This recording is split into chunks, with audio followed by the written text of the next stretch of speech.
আসসালামু আলাইকুম। ওয়ালাইকুম আসসালাম। এই মুহূর্তে যখন আমি নিউজটি আপলোড করছি, আচ্ছা, তখনও সম্ভবত ধানমন্ডি 32-এর যেই অবশিষ্ট সিমেন্ট, বালি, ইট, তারপর হচ্ছে ধরেন গাছপালা, ঠালঠুল যা আছে, পোড়া জিনিসপত্র যা আছে, মোটামুটি ভাঙ্গারির কাছে যা বেচা যায় মোটামুটি সব হয়তো নিয়ে গেছে। আমরা দেখছি গতকালকে লিফটের মালামালও খুলে নিয়ে গেছে, এসির কনভার্টার যেগুলো আছে সেগুলো নিয়ে গেছে, গ্রিল, মানে গনিমতের মাল ভাগ করা হচ্ছে। যখন কোন রকম এরকম বড় ঘটনা ঘটে, দুইটা শ্রেণীর মানুষ থাকে। আচ্ছা, একটা থাকে উত্তাল জনতা, আরেকটা থাকে ভাঙারি টোকাই। তারা এগুলার ফাঁকে ফাঁকে দিয়ে জিনিসপত্র চুরি করে এগুলা কিন্তু আবার বিক্রি করে, বিক্রি হতে পারে। যাই হোক, তো এই মুহূর্তে ধানমন্ডি 32 মোটামুটি এখানে আর কোনো কিছুই অবশিষ্ট নেই। আচ্ছা, এখন এই ধানমন্ডি 32-কে ঘিরে এই টোটাল আয়োজনের যিনি master mind, online king Pinaki Bhattacharya, তিনি একটা ঘোষণা দিয়েছেন আর মুহূর্তে এদেশের উত্তাল ধর্মপ্রিয় মুসল্লিরা বিষয়টাকে খুব সহজে অ্যাকসেপ্ট করে নিছে। তো এই ঘোষণা দিচ্ছেন যেটা মুসল্লিদের কাছে অ্যাকসেপ্টেবল হয়ে গেছে। বলা হচ্ছে যে বঙ্গবন্ধুর স্মৃতি বিজড়িত এই ধানমন্ডি 32 নম্বর ভাঙার পর এখানে একটা মসজিদ নির্মাণ করা হবে। আপনার পিনাকির একটা স্ট্যাটাস থেকে আমরা যদি একটু দেখাই আপনাদেরকে, তিনি যখন দিয়েছেন এটা তখন ভাঙচুর চলছে আর কি। তিনি বলছেন যে বুলডোজার ঢুকেছে 32 নম্বরে, নির্মাণ শ্রমিক ভাইয়েরা আসুন, যে যেখানে আছেন আসুন, কাজ শেষ হলে একটা বেড়া দিবেন, একটা সাইনবোর্ড লাগাবেন ওইখানে 5ই মে 2013, মানে হেফাজত ইসলামের সাথে সেই ভয়াল কালো রাতে যা যা ঘটছে সেইটার স্মৃতিতে একটা মসজিদ নির্মাণ হবে। আচ্ছা, আলেমদের সাহায্য নিবেন কিভাবে মসজিদ নির্মাণ করা হবে। তারপর তিনি সর্বশেষে লিখছেন যে ইনকিলাব জিন্দাবাদ। তো আমরা যখন এই নিউজটা করছি তখন এই মুহূর্তে বাংলাদেশে সম্ভবত সকাল 10টার মতন বাজে।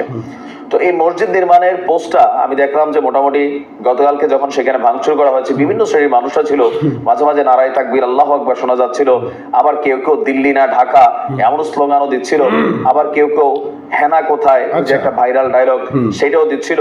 মানে একজন আবার ইট দেখায় বলছে যে আগামীতে যারা রাষ্ট্র ক্ষমতাকে ব্যবহার কইরা ফ্যাসিস্ট হওয়া ট্রাই করবে, এই ইটটা তিনি রাইখা দিবেন কেন, পরবর্তী সময়ে যদি আওয়ামী লীগ স্টাইলে কেউ ফ্যাসিজম ক্রিয়েট করতে চায় তাহলে এই ইট দিয়া আচ্ছা পরবর্তী সময় আবার ওই সরকারের যাদের বাড়িঘর থাকবে অথবা এরকম মন্ত্রী এমপিদের বাড়িঘর থাকবে সেগুলাকে ভাঙার কাজে ব্যবহৃত হবে। একটা ডায়লগ কিন্তু সেখান থেকে চলে আসছে।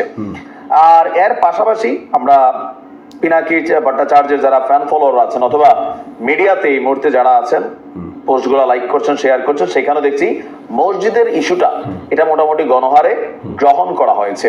তা আমার ধারণা এখানে মসজিদ নির্মাণ হয়ে যাবে, কারণ একটা ট্রেন্ড আছে, ট্রেন্ড, ওই স্রোতের মধ্যে আপনি যা করবেন তাই ঘটবে। কারণ মানে স্রোতটা যখন ঘটায় সামনে যা পায় তাই কিন্তু করাই দিতে পারে, মানে সক্ষম হয়। গতকালকে সারা বাংলাদেশে যা ঘটছে, 5ই আগস্ট আপনার আমরা ধারণা করছিলাম যে এমন ঘটনাগুলো ঘটবে, কিন্তু ওই সময় ঘটে নাই। গুনা আরেকটা 5 তারিখই, মানে ফেব্রুয়ারির 5 তারিখ আর আগস্টের 5 তারিখ, 6 মাস পরে একই দৃশ্যপট দেখলাম। তো দেখা যাক পিনাকি ভট্টাচার্যের এই আহ্বানে এখানে মসজিদ হয় নাকি হয় না, এটাকে সরকারি একটা মানে ডিপার্টমেন্টকে এটাকে নিয়ে যায় নাকি এখানে আসলে আর কোনো কিছু ওইভাবে না করে সত্যি সত্যি মসজিদ নির্মাণের সুযোগ তৈরি করা হয়। সময় বলে দিবে। একটা ঝড় উঠছে, এই ঝড়টা একটা নির্দিষ্ট সময় পর্যন্ত থাকবে, ততক্ষণ সবকিছু এখানে আউট অফ কন্ট্রোল থাকবে। দেখা যাক কি হয়। ভালো থাকবে। পিনাকি ভট্টাচার্যের মতন লোক বলল কি 32 নম্বর ভেঙে মসজিদ করা হোক, মানে ধর্মটাকে কোন দিকে নিয়ে যাচ্ছে, কোন দিকে নিচ্ছেন আপনারা ধর্মটাকে? অন্যের জমি, অন্যের সম্পত্তি, সেগুলো ভেঙে সেগুলো গুড়িয়ে দিয়ে আপনারা সেখানে মসজিদ নির্মাণ করতেছেন, শান্তির প্রচার করতেছেন।